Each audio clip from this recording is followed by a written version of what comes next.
Hello, gentles and ladymen. I am Ulan Gaming, and I am joined by Mr. President. Hello. And you just said hello like you're not sure you could hear me. Oh, I'm just worried that my mic is giving feedback. I think I can hear myself a little bit, but only very faint, so it's nothing to worry about. And especially because I'll have like some background music, I always do. Okay. And today we're covering Ranged Cav. So yeah, this is covering all of the Civ's primary ranged cavalry trainable units that they have. We have Black Riders here for specifically Sweden, because that takes their role of trainable ranged cavalry. And we have things like we also have things like Quatros and Cowboys and all that jazz. So yeah, there we go. Let's get into it. Let's start with the easiest S class in the world here, the Reuter. Just easy S class. These guys pack in together really tight. You can just make a shit ton of them. They're very coin heavy, but that's honestly a good thing for Dutch rather than a bad thing. They're just super good. There's a reason Sturm Reuter is such a terrifying combo in the game. The Dutch Reuter is definitely iconic. You think Dutch and you think, okay, I need to prepare Reuters at some point in the game. Yes, because you are going to see them. You're going to very rarely see Dutch go an aggressive infantry on you. Usually they'll go aggressive Reuter instead. Maybe in the late game when they've got all their infantry cards, they'll go in on you with infantry, but until then, the Reuter is going to be the primary makeup of the Dutch army. Yeah, Reuters. Dutch's two main army comps is Sturm Reuter and Reuter Artillery. Well, those are the two.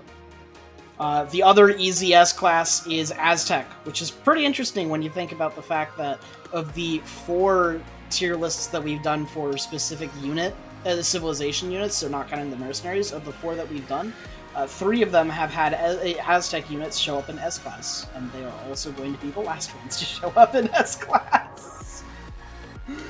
Aztec Eagle Runners are really, really good. They're a 1-pop unit, and they pack in together really tight, which is the strength of the Reuter, but they also have an incredibly high DPS, even higher than that of a 2-pop dragoon. So they just shred everything they touch. They're very expensive, but the fact that you can, if you get enough of these, you can basically monocomp as long as you do some microing with your Explorer, is just nuts. I agree with this decision, putting it in S tier. I think the Eagle Runner Knight is extremely powerful. I think it's very hard to defeat, and it feels like when an Aztec Eagle Warrior is out and it counters your cavalry comp, you have to completely adjust everything you do in order to defeat him. Yes, Artillery you have to has a little bit of trouble with them. Cavalry has a little bit of trouble with them. Exactly. Artillery doesn't have a multiplier. Artillery doesn't have a multiplier because they don't have a generic infantry tag. They're basically purely countered by Sturms or things like Rotteleros, which are fast enough to catch up to Eagle Warriors and still have a melee multiplier. And if you don't have those, you'll have a pretty big trouble against them. And if you don't know that's how to defeat them, you'll have an even bigger trouble. So yeah, because Aztec units are really weird, and a lot of people are like, well, how do I counter the Aztec warrior? And that's a big issue as well. But yeah, just the Aztec Eagle Runner Knight is just like peak dragoon. It really, really is. And one thing that I think will also help segue into what we should do next is they gain benefits from the Fire Pit War Dance, which gives them a lot of extra attack, making them even more formidable than they already are. All natives can be formidable with the Battle Dance at the Fire Pit. Is this your transition over to... This is my transition to Sioux Rifle Rider, which I also think I would place in S tier personally. I actually would not place that in S tier, but I'll go over that in a little bit. Okay. One thing I would put in S tier for sure, though, is the Lakota Bow Rider. Right. Okay. I definitely put Lakota Bow Rider here because, for one thing, it's one of the few Dragoon type units that's available in Age 2. It's a rarity in Dragoon types. And also, in addition to being a rare, available in Age 2, already rare, it has just stupid fast movement speed because of the Lakota War Chief's aura, and it has no negative multipliers against villagers, which is something that every other Dragoon type in the game has. So these guys make excellent raiders right from the second age. Very, very dangerous and hard to deal with. I agree, but I kind of see the Bow Rider as like a transition unit to the Rifle Rider. It'll be like what you see in Age 2 as a replacement for what, like, if you were a normal European civ, you'd have, like, crossbowmen, right? But usually you don't see crossbowmen for the entire game. Usually they eventually transition to skirmishers, unless you're something like Malta. I view the Bow Rider as kind of the same. It's like the Sioux's Age 2 unit. You can go beyond that, but I think once you get to Fortress Age, I'm personally much more comfortable with the Rifle Rider in that part. So, and the Rifle Rider does have a lot of things going for it, but you can pretty much use Bow Riders the whole game. But the fact that they're just so good in Age 2, it's just excellence. You know, they're also really high HP for an Age 2 Dragoon. Which is why it's so hard to take them out and the Sioux have those really good hit and run, attacks. Exactly. Just get your economy shut down for the entire game if, like, the Sioux player is microing properly. Mm-hmm. All right, so now since we were talking about the Bow Rider, let's talk about the Rifle Rider. I'm going to put it in A tier. Right. The Rifle Rider has a really fast attack speed. It has a slightly faster attack speed. It doesn't have as fast as a Bow Rider, for example, or pretty much any other kind of cavalry archer, but it's got a faster attack speed than most other shot Dragoon types. And its gimmick is that it has multipliers not just against heavy cavalry and artillery, which has really high multiplier against, but also multipliers against heavy infantry. So it counters 3 units instead of 2. And specifically, it counters an entire full unit comp, being Musketeer Cannon. Right? Right. The drawback, however, of the Rifle Rider is that it has both the light and the heavy infantry, the light and the heavy cavalry tag, which means that it is countered by both dragoons and skirmishers, which means that the Rifle Rider is countered by every other unit on this tier list. Rifle Riders are pretty 50-50 if you make them. If you're against Brits, then yeah, throw them in there. If you're against Dutch, don't even bother. You know. Yeah, I agree that they would lose to other Dragoons, but the fact is, Rifle Riders, you could, if your opponent is not making Dragoons, if they're not smart enough to do that, then a Rifle Rider comp could beat pretty much anything in the game of, equal resources. But counting on your enemy to not be smart is not a great design choice. I understand that. But in a 1v1, yeah, it might be on a little lower tier. But the problem is raid all day with this. Dragoons generally have a very specific purpose, and that goes true for the Rifle Rider. Yeah, you make Dragoons when your enemy makes cavalry, or what have you, and then you don't really need to worry too much about skirmishers. And the Rifle Rider is kind of similar, except he's a little bit more extreme in that whenever you go into a match, it's 50-50, whether you're going to dominate your opponent's entire force, or you're just going to get your ass fucked. Mm-hmm. I'd say one of the biggest benefits the Rifle Rider has is just getting access to turn all your Axe Riders into Rifle Riders in H2, because then you suddenly turn the Axe Riders counter into their counter, you know? Absolutely. And, it just gives you a lot of power out of one unit that I would say, makes it deserve a spot on the top of the tier list. Mm-hmm. Yeah, absolutely. Alright, I suppose we should go through the generic Dragoons now. Yeah, sure. Great Britain, they have good goons. I'm going to put them in the B2. They're pretty standard, run-of-the-mill goons. They have, I think they have a couple combat cards as well. They have 3 combat cards. Yeah, British Dragoons are surprisingly really good. I disagree with this and would put them in A tier. They have extra attack, they have extra hit points, and they have extra attack and hit points. The British cavalry cards apply to all of their cavalry, not just the hussars. Whereas the French one only applies to hand cavalry, I believe. But the reason I'm putting it in B tier is, although it's got very good stats, it doesn't have as big of a place in the British military because their primary unit composition is with musketeers rather than skirmisher types. And while they can go with longbows, that longbows are food wood and these are food coins, so they still don't combo together perfectly. I mean, you have to build your deck in a certain way, certainly, if your dragoons are better. So maybe it could range from A to B based on if you built a cavalry deck and wanted to go hussars versus if you built an infantry deck and wanted to go infantry with British, which British players usually tend to do. Yeah, but they don't have to do that. Yes, of course, but what we need to take into account... If they had a cavalry base, I was counting on them having a cavalry-based deck, so that's why I was putting them in A tier. If you don't have a cavalry-based deck, sure, it's B tier. Right, I was just going based off of the civilization strengths and how important of an inner role of the overarching unit composition that Great Britain has, and they suffer from not having a food coin skirmisher until you get Rogers Rangers, which I think harms their dragoon. Now, something like France has A tier dragoons because they have all the same combat cards that Great Britain does, but they also benefit from having a good skirmisher to pair with them, you know.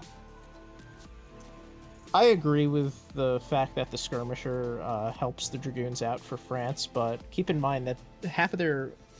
Hold on, let me pull up the deck. Actually, only one of their combat cards affects the dragoon. The other 2 combat cards only affect hand cavalry. Oh, really? I was not aware of that fact. Yes. Whereas the British one affects all cavalry. All 3. The attack one, all cavalry. The hit points one, all cavalry. And the combined one, all cavalry. Well, I learned something new today. In that case, I will put them at the top of B above Britain because they still get boosted by the fact that there's a skirmisher. Sounds okay reasoning to me. Okay. Let's see here. Malta Dragoons. I'm just gonna put them in B tier as well. I think that putting them next to France is really good as well. They have like one upgrade capability, and that's just to make them slightly cheaper and cost normal Dragoons, which basically means you have normal Dragoons with a 10% boost as opposed to normal Dragoons with a 15% boost, which means they're basically the same. But Malta, just like how France is here because they have really, really good skirmishers, Malta, as we discussed in our skirmisher tier list, has an S tier skirm, so it boosts the need and the effectiveness of having a Dragoon in your comp. So I'm going to put them here. I think that Malta can have a really important part. Dragoons have a really important part in their army. Absolutely. I like the fact that they shadow tech in the Industrial Age. Oh yeah, I forgot to talk about their shadow tech. Yeah, I'm gonna put them here. I might even put them in A tier, honestly, for that. Well, I don't know about that, but as Malta, you tend to want to build a lot of artillery because usually the buildings will take care of the raids, and then when you push out, the dragoons protecting your fire throwers, protecting your arbalesters, protecting any artillery you might have, all of which Malta needs to push out. I think dragoons are very useful for Malta, and I would put them... I wouldn't put them in A tier, but I'd put them at the top of B tier, certainly. Okay. Yeah, they'll either be at the top of B or at the bottom of A by the end of the tier list. For now, we'll keep them in A, and we'll reconsider it later. Okay. All right. Let's see here. Germany war wagons. These guys used to be really, really good, especially in Legacy, but in DE they got a range nerf, but... Germany has plenty of combat cards for cavalry. The war wagons, yeah. For the war wagons and the cavalry. The war wagons scale pretty hard, you know. They cost the same as a cuirassier, both in resources and in population. They also pair well with the Germany skirmisher, despite the fact that Germany doesn't have the best skirmisher. It's still an important unit in Germany's overall unit composition. The problem is that range reduction actually just really hurts the war wagon. It's still larger than that of a dragoon, but I've heard the Howdah described as what the war wagon wants to be, and I think that's very accurate. So I'm going to put them in the C tier. Oh, I disagree with this one. I think the war wagon's strength is when it's just right in the beginning of the fortress age and you have just enough resources. You pop a few of those out, and as long as your opponent hasn't really done a lot of light infantry yet, the war wagons can just tear through a lot of the enemy army fairly easily. I have a soft spot in my heart for the war wagon. I'd put them in A tier. They now, also have I think a really they can good get countered by long for- range, so I think this is the one we disagree on the most. I Yeah, really probably. like the war wagon. Well, for now, they don't get like so many cavalry cards, but they do get 30% is really solid. Is a really solid amount. okay. Yeah, I'm looking at it now. So there's an Ulan HP and attack card that they don't get, but besides that, everything else does apply to them. Okay, so Germany actually gets 4 cavalry cards. I didn't realize that. Yeah, they get all the cavalry cards. That's probably the most cavalry cards in the game. Yeah, like Yeah, and pretty much. because of that, like they can keep scaling throughout the game and be a reliable part of your army, like from the early fortress age to the end of the game. I really love these guys. I love how tanky they are, as long as they're not fighting like their direct counter. And I would put them in A tier, just below like the rifle rider. I'll compromise and put them in B. But we Thank really you. got to start I filling this out. appreciate We that. really got to start filling this out. I suppose we can start filling out with the Keshik. And that one belongs in the C tier. It's a Chinese unit that is kind of meh. Like, China's strength is not its units. China's strength is its diversity of units. Exactly. So you're Keshik never gonna see is a massive Keshiks like coming in to like attack you. And it's if a you do, one-pop dragoon. It's a one-pop dragoon, just like the Reuter, but it doesn't have good attack for being a one-pop unit like the Reuter has, and it only has multipliers against cavalry and not artillery. And I don't think there's a Keshik Meteor Hammer Banner Army, which kind of hurts, you know? I agree. So you're limited in how you can train them and what you can train them with. There's just not a lot going for the Keshik. There really isn't. I might put it in D tier, honestly. What do we know about like China's weaknesses in general? What is like exactly the one thing everybody knows about China is if you can spam cuirassiers, they just die. And you know, the Keshik is part of that famous. Okay, if you spam your hand cavalry, China can just get rolled over. There's a reason that China's best anti-cavalry is their mercenary Manchu midshipments. Oh yeah, that's fun to send though. Yeah. Alright, now I still hold true to the fact that the Howdah is everything the war wagon wants to be, and I like these guys a lot, and I'm putting them in A.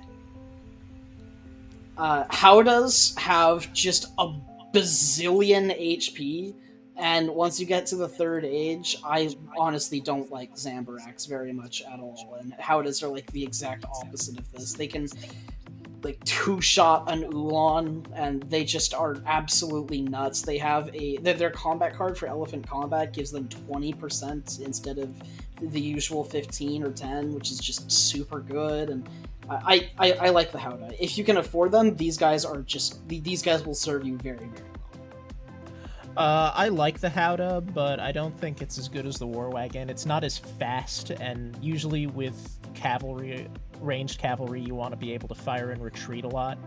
I think they have around the same speed. A lot. I think they have around the same speed, and although they can't, you were saying something about how hit and run is really important. I'm pretty sure the Howdah rotates faster than the Ulan, so it's able to hit and run a little easier.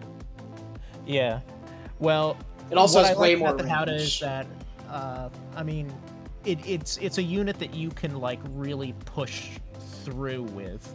If you have enough Howdahs, they can kind of like push through a massive army. You might lose a couple, but it's like the unit that your army can like push through with in the middle. I'm having trouble like. Howdahs are kind of similar to Eagle Runner Knights in that they're a unit where if you have enough of them, you can fight your counters. works because their attack damage is just so high. Yeah, it's like, And there's they're like not a main tug of outranged war as in the map much by usually, especially in skirmishers. 1v1s. There's like a tug of war going on in the map. A Howdah will be able to push through that tug of war and just keep on trucking. The another big benefit to the Howdah is that it's so hard to kill one that as soon as one of them gets low, the India player can easily just pull them back next to like their field hospitals and surgeons and just heal them right back up. And it's very difficult to finish off a Howdah. I agree. The only match just keeps thing is, of course, I growing. think they're the most expensive cavalry archer on this list. Oh So yeah, well they're also the most pop heavy. They're also the most pop heavy. They are like they have cards that affect their train speed as well as their cost and population cost, if I'm not mistaken. Yeah.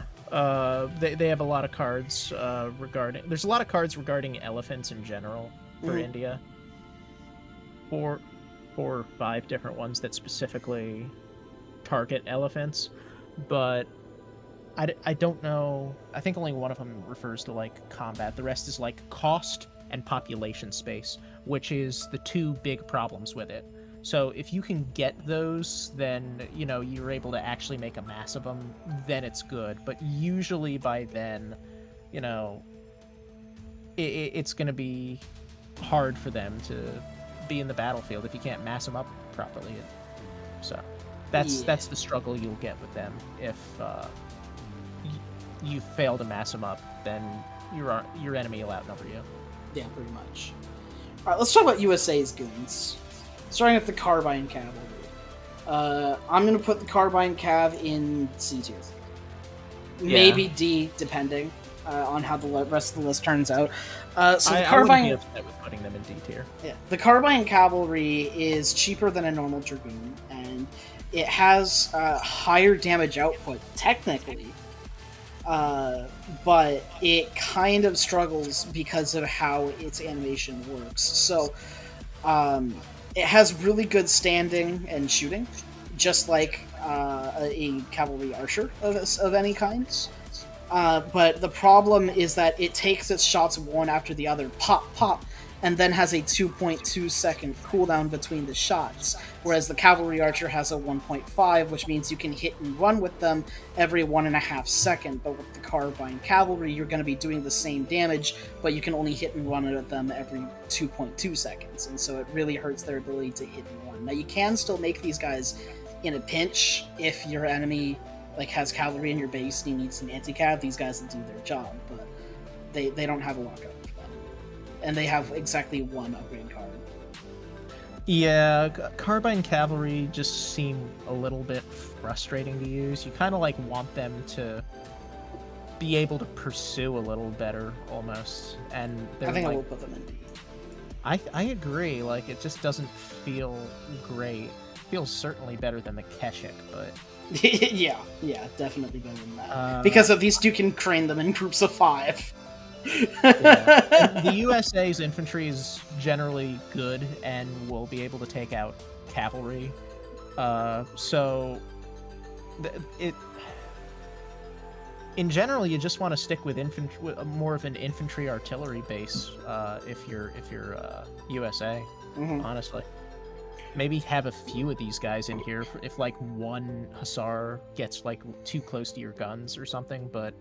It's not something that, I see a bunch of enemy hussars, I better mass my Carbine Cavalry up. You have to think about it, and it's I have other options as USA, so I don't know if I necessarily need to do that. Mm-hmm. So... Alright, the Cowboy I'm going to put in, the middle of B tier. Now, put in a vacuum, the Cowboy is not great. Right. It's pretty cheap, given that it's that it's essentially the stat equivalent of a 2-pop Dragoon, but it takes up 5 population or something silly like that, and you don't get the ability to reduce it down to 3 until the 4th age, and they really just can't keep up in you can make these guys, but they're such a heavy coin investment to the India economy that you're basically restricted in making these guys and basically just Alhoots and Gunslingers, which are also not the greatest units ever. which kind of hurts the cowboy a little bit. Now, the reason it's in B tier is strictly because it's age 2, and I give bonuses for being available in the second age. Yeah, I feel a lot more. I actually did an Outlaws deck with USA a while ago, and I had a lot of fun with the Cowboys. They weren't able to like stand up to enemy armies, but they were really good at raiding, which I had a lot of fun with. They have the charge attack that has extra range and damage, and it's a really solid charge attack, even after the variety of nerfs that have hit the charge attack over the course of this game. Cowboys are really, really good in age 2, and that is the only reason they are as high in B tier as they are, is just because like once you get out of the second age, or even once you get into the late second age, they're just suddenly worthless. Yeah, and I think I wouldn't advise anyone run outlaw decks exclusively in 1v1 unless you practice them a lot. Like I did it in a team game, and I couldn't stand up to the enemy armies specifically, but they're extremely good at raiding, and I was fulfilling like the raiding role. So in a team game, I would say, you know, if you have an outlaw deck, go for it. They're a solid choice, but in general, only go for them in like, okay, I built a saloon for like the coin income, and now I have a little bit of a trouble with cavalry. Let's pop some cowboys and see if they can help. Yeah. All right, USA dragoons, the ones that you get through Arman's Legion in age 3 that you then gain trainable access to from forts. I like these guys. I don't think they're as high as the cowboy just because they are behind a card in age 3, but fuck, they're better than the fucking carbines. For one thing, you get if you like have cavalry raiding you, and you have the option to get carbines out of your stable or get Arman's Legion, you ship Arman's Legion because you'll get 10 of them, and they'll be souped up. They shadow tech every age. They're retrainable at your forts for a little slower, but essentially, one of the things I've never really understood is why so many USA players take Pulaski's Legion for the Ulans when Ulans aren't even that great at a heavy cav unit. Like, yeah, they're okay, but like Arman's Legion, that's a must-have card. Because if I'm up against like a France player who's spamming cuirassiers, my musketeers aren't going to cut it. You know, my regulars aren't going to cut it. I need Arman's Legion. You know, and it serves that role. The only reason it's in C tier is because they don't have any upgrade cards, so the 10% boost you get is it, and because it's locked behind a card in age 3. But you know what? They're good. A thing I was thinking about, does the US train time reduce the cost? The train time card from the home city, does it reduce the training time of the Dragoon? Patriotism? Yeah. No, it does not. Patriotism only affects named USA units. Yeah, so it's kind of like a bigger disadvantage than most Dragoons. Yeah, I'd honestly put them in C tier, because I was thinking about this, because it's like, you know, a standard Dragoon is going to be fine. I would put a standard Dragoon at the bottom of B tier. But now, USA does have a train time card that affects the Dragoons. They also, of course, have just the cavalry training tech at the church, but the Indiana Mobilization Acts that you get from the Indiana Age Up boost them by 10%, but it also comes with a shit ton of carbine cavalry. Right. So you have to kind of prepare for it. Exactly. And you also have to age up with Indiana for it, which a lot of players don't do. I do it quite frequently, but that's because my primary strategy is the Marines, which kind of relies on that card. Yeah. So yeah, I think this is a good spot for the USA Dragoons. Let's see here. Let's go from USA to Mexico, because I think that's a natural transition. Yeah, federal cultures. Yeah. Mexico Dragoons. They can get them in age 2 technically, and it also provides a combat boost. They can switch Soldados into Dragoons, which also gives them a slight boost, and they have access to trainable normal Dragoons without having to send a card, so I don't justify them putting them any lower than B. They're just a solid Dragoon unit that does its job. You know? They also pair well with the Saltador, so. Did they get train time reduction card? Yes. Liberation March affects all land units, all of them. Oh, okay, yeah. So it's not like a European looking card. I was looking at their deck here, and I didn't see any. But yeah, I remember. Liberation March also boosts their movement speed. Fun fact. Oh, that's actually really good then. Mm-hmm. Yeah, I'd put him solidly in the middle of B tier. Yeah, I think B tier is a good spot for that. Better than the Cowboy, I think, too. Yeah. Okay, let's see. We only have 3 Dragoons left. Spain, Italy, Portugal. Which one do you want to cover first? Portugal, because I am excited for this one. I think it's easy S tier, actually. S tier? I think it's up there with the Reuter. Yeah. They have everything we've covered with, like, every bonus that everyone else has. The Portuguese have all that for the Dragoons and more. They're royal guards, so they're the best Dragoons that can naturally occur. They have a unique shipment that call me crazy, but I've always kind of like I've always thought of Royal Dragoon, like Royal Guard upgrades, as a negative because they cost so much more. They cost 100 full 400, like a full 800 extra resources to get the upgrade. Like, ugh. But you don't need to get that until the Industrial Age. And yeah, the that's Portuguese true. have Home City cards, Dragoon Combat card that holds them over until the meantime. It's everything you want. It's hit points, it's attack, and it also upgrades their Hussars as well. But not many people know that because it just says Dragoon Combat on it. But I love these Dragoons. They also have a good skirmisher. In Commerce Age, we were talking about Mexico can have them in the Commerce Age. Yeah, that's but for Portugal as well. I brought that up, but I wasn't really giving Mexico any extra points for that because it is locked through a card. Same with Portugal.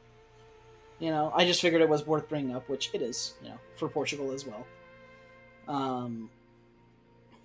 Yeah, but and another good thing is that the Portugal Dragoon pairs really, really well with their other, with their unique skirmisher, the Caçador.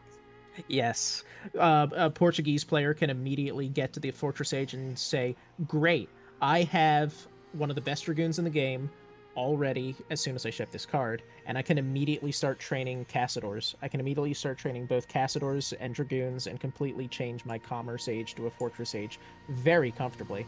They have extra range, Order of Avies. They do have extra range. So, you know, they get the first shot off, which is huge. Like, you imagine that, you know, 20 Dragoons versus 20 Dragoons. Well, one of the Dragoons just shot first and killed 2 of the other Dragoons before they could even engage, you know? Mm-hmm. Now the enemy's at a disadvantage from the very start. It's very exciting, like, to have Portuguese Dragoons, so I love these guys, and I highly recommend everyone, you know, check out Portuguese Dragoons at least once. They're fantastic. Yeah. Okay. I will put them in S if we get plenty more A tiers, but I kind of want to be... I'm trying to be super restrictive with what I put in S. So for now, we'll put them at the top of A, but if we get too many A's, then I'll move it up to S.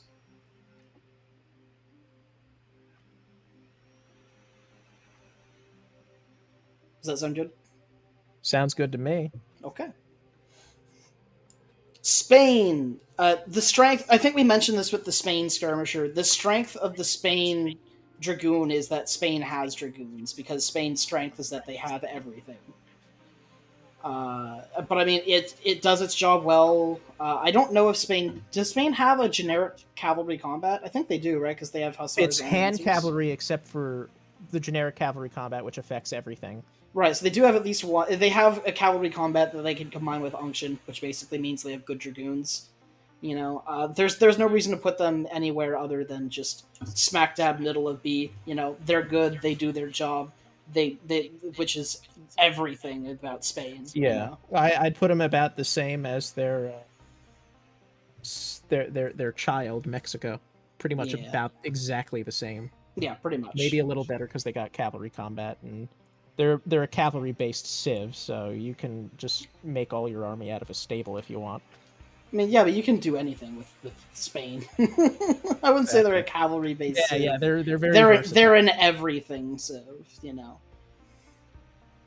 I think Spain fit that meme video I made with the one dude saying a little bit of something, blah blah blah, whatever. I think they fit that even better than China does, honestly. Okay, Italy Dragoons. I really don't see any place other than just standard B tier. they're age 3, they're dragoons, they do dragoon things. Now they are hurt a little bit by the fact that in terms of skirmishers, Italy is stuck to Pavasiers, Schiavone, and Basigliers in age 4. But, it's still a dragoon. It does dragoon things. It's a solid, serviceable dragoon that you can train if you need anti-cav. Yeah, I'd put them above the Spanish ones, though, because technically they do have some cards that increase their hand infantry hand attack. Yeah, but Spain has a skirmisher, so... Yeah.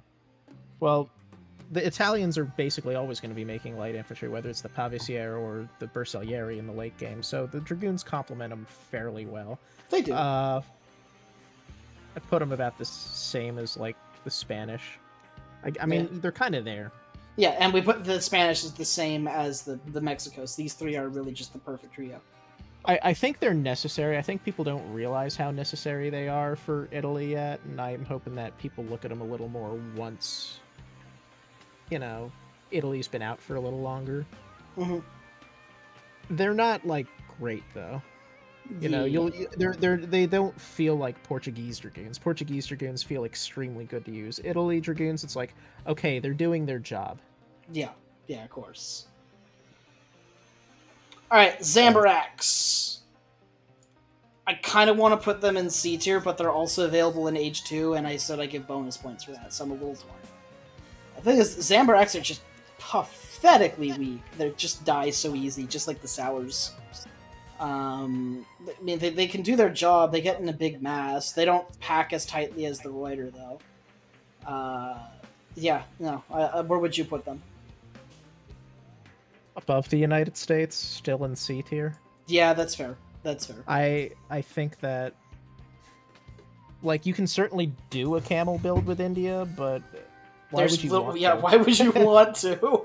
that's the crux. Like, of the the issue, Zamburak isn't is it? like, why is and that's kind of like the same thing with the United States cavalry. Like, I look at these ranged cavalry units and I'm like, why is this the way it is? It doesn't work that great. Yeah. Alright, moving on. The Quatrero, because we kind of forgot about the Quatrero when we were talking about Mexican units. I'm just going to put it in the same place as the Cowboy. It's pretty much identical except for its charge attack. I'm actually going to put it above. I'm actually going to put it above the Cowboy because there are a couple cards specific to Quatreros, such as the ability to gather food, and then Quatrero also has the Mexican standoff card, which is always a fun meme. Yeah, now, tell me, are Quatreros one of the ones you can train at the Hacienda? Because I have trouble remembering. Yes, Quatreros, in fact, are one of the units you can train at the Hacienda, but you usually don't want to. Okay. It doesn't train them fast enough to be worth it, unlike the Chinaco. Okay, yeah, I was wondering about that, because I've never seen anyone do it. I've seen exactly one person do it, and it didn't work out great for him. Yeah, so... and I don't think I've seen this card a lot when I don't think I've seen this unit a lot when I've played Mexico, if I've seen it at all, actually. So I look at this and it's kind of a mystery to me. I don't know where to put it because I don't think I've seen it enough online. Honestly. I have, and I think they're literally just Cowboys but slightly better. So I think this is a good spot for them. Fair enough. Their charge attack, instead of doing a whole bunch of extra damage, snares from range is what it does. All right. Let's do cavalry archers. Starting with Russia. I mean, I guess they're in C tier. They have good stand-and fire DPS. There's nothing wrong with them except for the fact that they're slower than normal dragoons. Yeah. Russia's but just like with China, where their best anti-cav is a merchant, and same goes for Russia as well. Same old Manchu. That's what you just want, I don't really have much to say about these. In general, I don't see a lot of cavalry archers out of Russia, which is interesting because they're a royal guard unit. So ostensibly they should be like really good, but Russia's whole thing is just spamming infantry to plug holes in like the battlefield. Yeah, It's not really well, a civilization that's going to use these cavalry archers too much. USA's It's going to sole use them to royal like guard unit is the maybe state chase militia. hand cavalry around your base. USA's sole royal guard unit is the state militia, and you know how I feel about those. Yeah, they were heavily nerfed. Yeah, royal guard is not always a good thing, especially when the Not unit always. is bad to begin with. So you're just spending 800 extra res on nothing. Right. Ottomans. I have seen Ottoman players make cavalry archers. I'm not entirely sure why I see Ottoman players do it, but why I see Ottoman players do it, but I don't see Russian players do it. Well, I can give you some insight. I've been playing some Ottoman Yeah, cavalry yeah. archer Please builds, inform me. and on I do it this. specifically in team games a lot. I like to play team games. Yeah, That's like my jam. I've never seen And- any auto players do it in 1v1, just team And games. in a team game, you have to go fast fortress, and one of the toughest strategies to beat is, early cavalry raids. So have your Ottoman player go up and start making cavalry archers, and when you start, seeing what other cards you have available for like the cavalry archers, you begin to realize, the Ottomans have some things going for them. If you make them like right as soon as you hit the fortress age, there's a cavalry combat card right there. And also they have this card called Irregulars that lets the cavalry archers do bonus damage to settlers and villagers, Really? which is usually the opposite of what cavalry Yeah, archers yeah. can do. That's 'cause most the dragoons opposite get of a all penalty. dragoons, except for the bow rider. So you can do an old Age of Empires 2 style cavalry archer raid on your opponent and just, run around, fire at a villager, run around, and it can be, and if you have people chasing you through a base and you're using a bunch of hussars and the enemy's chasing you as you're raiding their base, You can still hit and sometimes run be the difficult. villagers while you run away, which is important. Exactly. So you can do that with the Ottomans. Now, so like the flow of the game usually goes, I get to Fortress Age real quick, I make horse archers, the enemy comes in, I take out their cavalry, my enemies deal with the rest of the infantry, and then I immediately have these fast raiders that can go right over to the enemy team and start picking off their villagers while my team recovers and does a push. Okay. Would you think? So Do you think I- that deserves to be in the A tier? I think it's A tier in my situation in the team games. Because when I It see can fail, auto though. player, when I see, seen, yeah, of course, I've seen it can fail. cavalry archers fail though. I'd put them When I solidly see, like, where the auto rest of everyone else players- is, like the French, the Spanish, the British. I'd put them in the top of B tier personally. Okay, I'll listen to your advice on this. When I see auto players make cavalry archers, they always monocomp the cavalry archers, which is always really funny. You can monocomp them, but Yeah. you can monocomp anything in a team game. You can monocomp pikemen in a team game, and it can work. Yeah. And cavalry archers, mass cavalry archer spam can fail eventually. Yes, of course. So You can't monocomp forever, right. unless it's 3v3, in which case that's the name of the game. Okay, easy C tier, the Black Rider. They're locked behind an H3 shipment, just like USA, but they're also expensive as all fuck. They don't have range resistance, which kind of hurts them as well. Now, make sure that the audience knows. Oh, you're talking yes. about Okay, the so Swedish Black yes, Riders, this which are is different from the regular mercenaries. yes, an actual mercenary shipment of Black Riders is obviously very, very good, but this is talking specifically about Swedish trainable Black Riders, which because the Black Rider takes the role of Sweden's dragoon because they don't have one normally. And in that specific case, then yeah, I think Black Riders are kind of. It's the same issue with it's the same issue really with Jaegers for Sweden, but even worse because Black Riders, they counter heavy infantry from range. Well, guess what also does that job? The Carolian. And you don't have to send a damn card for it. So it often feels like the Black Rider has no real place in the Swedish military. I've seen mercenary builds with Sweden, and it's always infantry. I haven't seen mercenary builds where people use the Black Rider. Yeah, they so go I like would put it- they go like Merc I'd put Pike it Bow low. by using I have not Jaegers seen and this with Landsknechts. Sweden online. I'm honestly even tempted to put it in the D tier. because I make Carbine Cavalry as USA, but Sweden players don't make Black Riders as Swedes. Right. Okay, we have 3 left. The Javelin Rider. This is just A2, right? It's pretty good. Yeah. I'm counting this for both Ethiopia and Hausa. I don't know, I count a lot of their units together. I don't know why. But, it's pretty much the same for both of them. It's a 1-pop H2 Dragoon that has 1.5 rate of fire, just like the Eagle Runner. It's good. That's all there is to it. It feels like a nerfed reuter. Yes. Which is fine, because also it's available in Commerce Age or Colonial Age. Yes, so. that's the big reason it's in the A tiers. It's in the Colonial Age. So what should we think about the African upgrades specifically? Is it a good thing that they're like grouped together? So like in addition to like the upgrade you get with the Javelin Rider, you get with like another thing. So it can be good and bad. More diverse. In a game where you're in a game where you're against a person who is like Spain, where they're trying to make as many different units as possible to counter what you have, then yes, I think having the group upgrades is very, very good. But if you're against a Brit player who's just making nothing but musketeers and a couple of falconets, you don't need to spend that extra resources on the other infantry. All you need upgraded. All you need is your guard and Eftenia. Yep. All right, makes sense. I was just wondering what you thought about that and if it should factor into like how good these units are.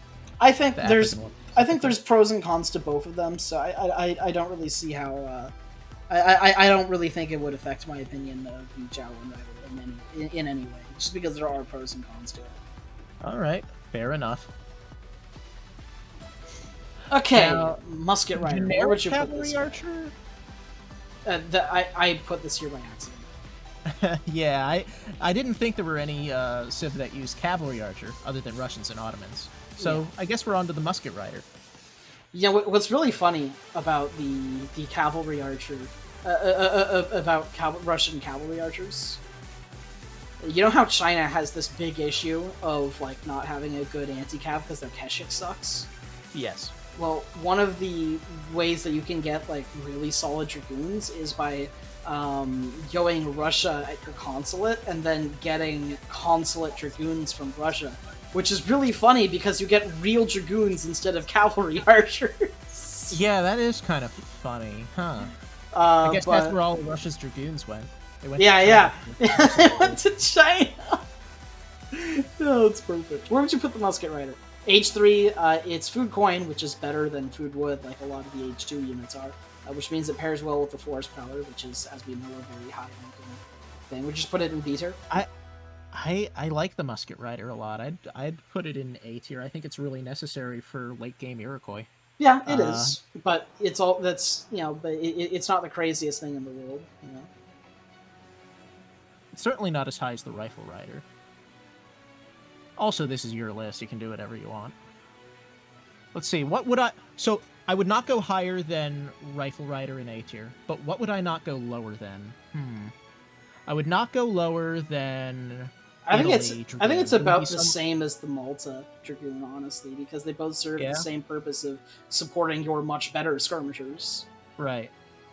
And they're also very necessary for Iroquois. I think Musket Riders are more important than the Kanya, certainly. I think it's more familiar, like other Dragoons, because it costs food and gold. And when you're playing Iroquois, you're playing with a pretty odd-feeling military. Your Musketeers cost wood, your Hussars cost wood, your Crossbowmen only cost food.